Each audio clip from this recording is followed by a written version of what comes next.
Summary. In this story, you will hear about children with special needs. People appear special needs children to be misunderstood if you do not take time to know them. They are their own person like everyone else in the world.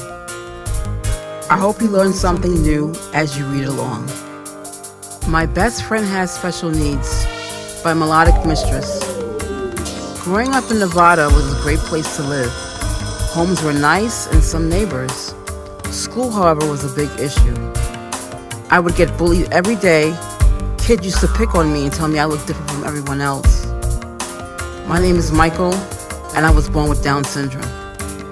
Down syndrome is a gene in the body that causes me to look different, speak different, and even think different. With my family, we have so much fun laughing, dancing, and Mama always made such good food. In the morning, Mom would pack my lunch and help me get ready for school. Every day, the bus would come for me at 7:45 a.m. It was a little smaller than the large school buses, but it was fun and so much more, and we didn't have to look for seating. We got to sit anywhere we wanted to. After about a 10-minute drive, we would reach the school. Once the bus was offloading, my good friend Kedar would wait for me so we could walk to school together.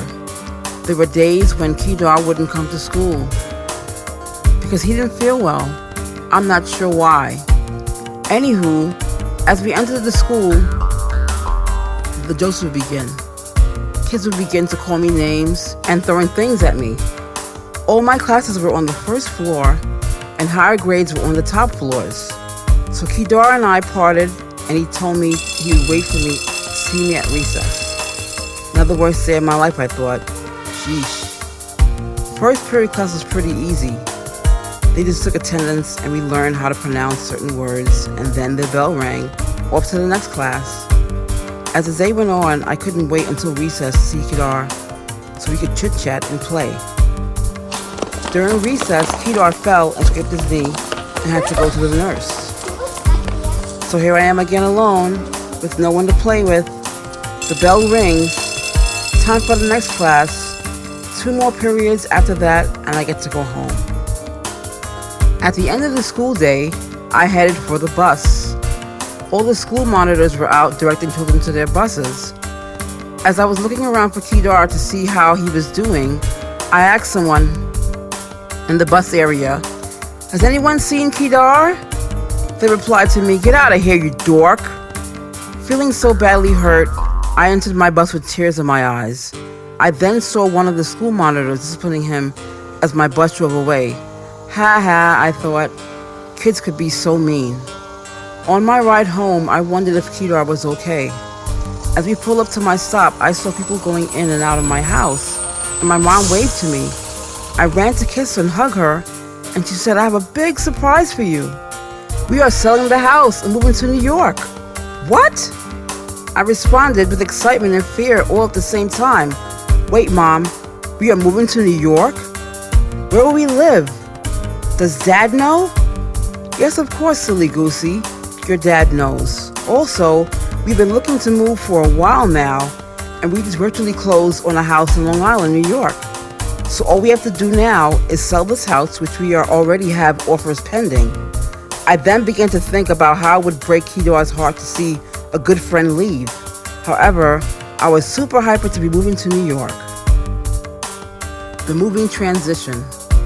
After months of living in New York, Michael made new friends, and some of the friends had Down syndrome as well. As he mingled with his peers, there was one friend who became more cool with him. His name was Christopher. Christopher was a year ahead of him in school, so while Michael had a great time in 9th grade, he had a friend in 10th grade. Chris had a boisterous personality, so he was always the center of the room. When Michael saw how normal it was to be himself, he then began to loosen up and become much more sociable. It is so important to be yourself at all times because no one can take that from you. Michael enjoyed his newfound home in New York, made super friends, and even found a best friend named Chris. Learn a new word. The special word in this book is boisterous. Being boisterous means cheerful, energetic, and sometimes even rowdy. Dedication. This book is dedicated to my brother-in-law who passed away too soon. His life was so boisterous, and he always was so happy, smiling, dancing, and loved Michael Jackson. Forever you will live in our hearts, Christopher Nicholas.